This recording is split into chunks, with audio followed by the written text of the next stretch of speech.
आत्या वेदा ग झोप ना बाळा. हे बघ काही नाही होणार, मी आहे ना इथे. आत्या मला भीती वाटते. हे बघ तू ना आता घरात आहेस, काही होणार नाही. मी तुझ्यासाठी सॉन्ग लावू का, म्हणजे तुला झोप येईल. थांबा. वेदा तुला बरं वाटतंय ना आता बाळा? हा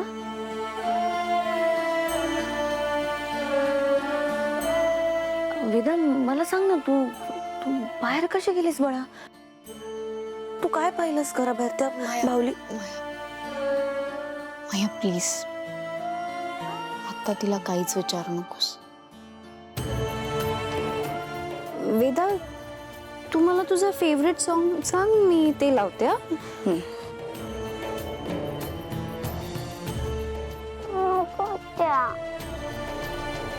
वेदा कसं काय करते यार? हे बघ सगळे तिथे. काही टेन्शन घेऊ नकोस.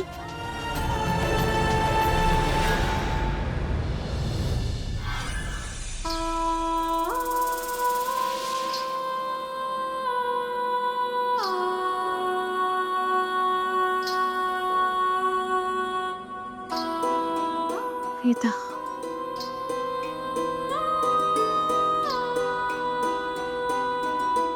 ही माया इथे काय करतीये?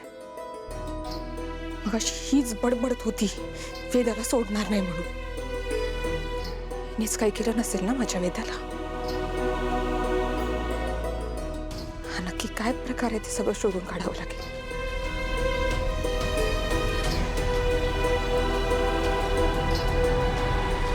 बाबा वेदा दादा सॉरी, आय एम सॉरी बाळा. I am very sorry Veda. मला कळलंच नाही की मला जाग कशी आली नाही. I am sorry. तू ठीक आहेस? हां ठीक आहेस? तू बाहेर का गेली होतीस बाळा? मावशी तिला हात नको लावूस, ती बाहेर जाते. सॉरी. वेदा असं नसतं, असं काहीच नसतं. ओके चल आता आपण झोपूयात. आपण झोपूयात आता. ओके अनन्या, माया, माझ्या बबुडीला ना खूप झोप आली आहे. तुम्ही जा आता. ओके हो दादा काही लागलं तर सांगा, मी आहे. अच्छा आपण झोपूयात. ओके झोपायचं.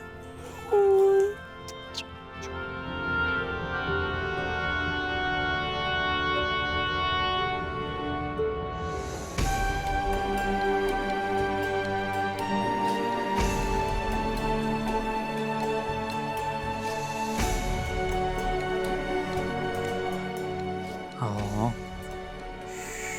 झोप, शांत झोप. मी आहे इथेच.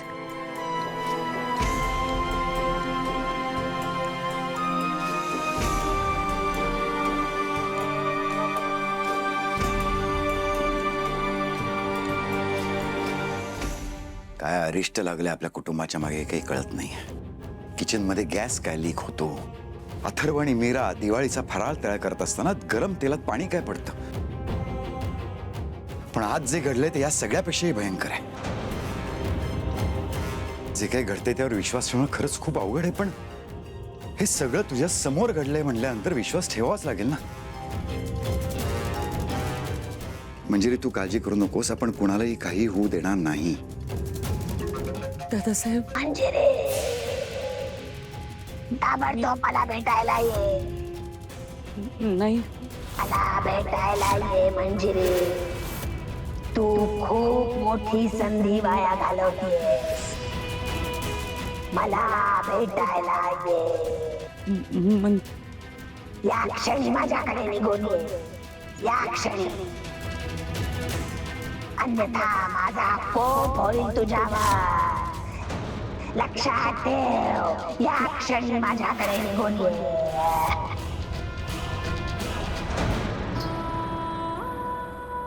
माया मगाशी सतत बडबडत होती मी वेदाला सोडणार नाही, मी वेदाला सोडणार नाही. त्या अर्थी हे सगळं खरंच मायाने केलं असेल का? पण हे कसं शक्य आहे? हे सगळं मायाने एकटीने कसं केलं असेल? म्हणजे वेदाची बाहुली घराबाहेर जाणं, वेदा तिच्या मागे जाणं, तिथे एक खड्डा तयार होणं, वेदा त्या खड्ड्यात पडणं, तसं कुठून तरी एक प्रकाश येतो आणि तो खड्डा आपोआप गायब होतो. कसं शक्य आहे सगळं?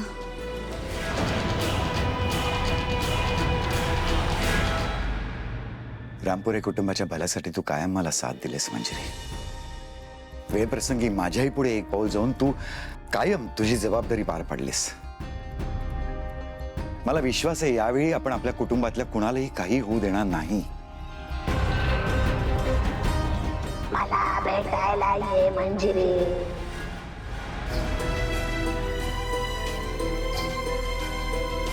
मगाशी बाबा म्हणाले तसं खरंच कोणीतरी वेदाला जिवंत पुरण्यास नाही.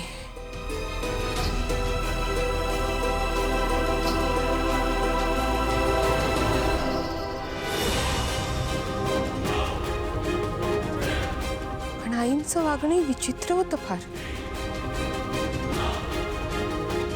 त्या सगळ्यांना सांगत होत्या की त्यांनी खड्डा पाहिलाच नाही.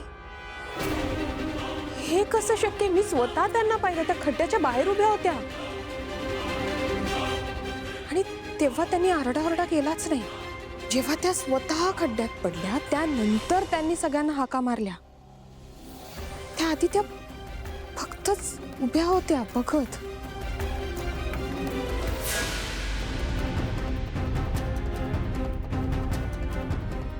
मंजिरी ऐक माझं. वेदा झोपली का? मी बघून येते. तुम्ही झोपा. मंजिरी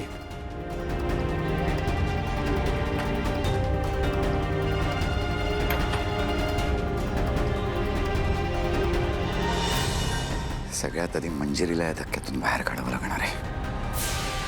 खूप प्रश्न पडलेत आणि या सगळ्या प्रश्नांची उत्तरं हवी आहेत मला. पण कसं कसं शक्य आहे? कशी मिळतील उत्तरं? मीरा एकमेव आहे जिला माझा आवाज ऐकू जातो आणि तीच आता घरात नाहीये. मीरा ये लवकर आता. काय करू मी?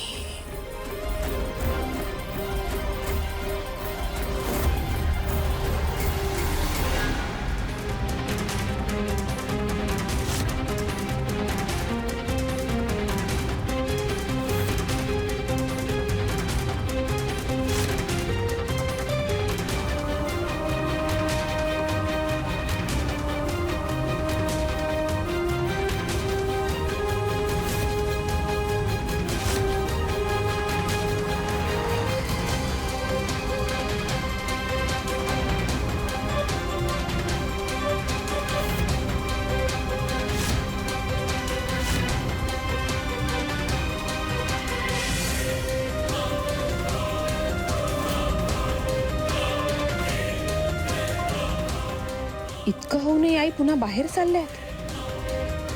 मलाही जायला लागेल तरच खरं काय ते कळेल.